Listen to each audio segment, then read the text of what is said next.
Elaris Məmmədoğlu'nu hüzuruma çağırsınlar. Gəlsin mənim hüzuruma Elaris Məmmədoğlu. Gəlməsə deməli kişi deyil.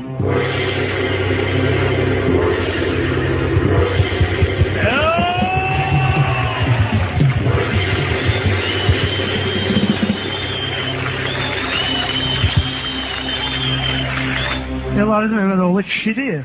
Bunu dəfələrlə sübut edib öz hərəkətləri ilə, öz yaşantı. Ay Allah sənə qurban olun, bura gəl. Ora səhnə deyil, mən olan yer səhnədir. Səhnə buradır.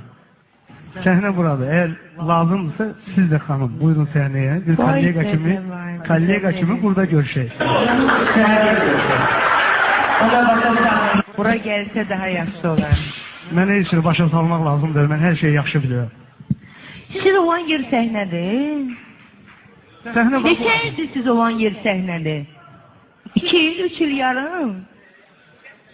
Yoxsa 20 ildən, 21 ildən söz 10 yaşından mən musiqi ilə məşğulam. Həyatımı qoymuşam musiqiyə. Ardını özünüz fikirləşin. Gəl bura, Elaris. Səhnə buradır. Elaris. Xanım qız, gəlin bura, burada söhbət edək. Elaris, gəl bura, Elaris. Mən də deyirəm ki, səhnə buradır. Aygün xanım. Elaris. Evet, Elaris. Elaris, getdi yerinə.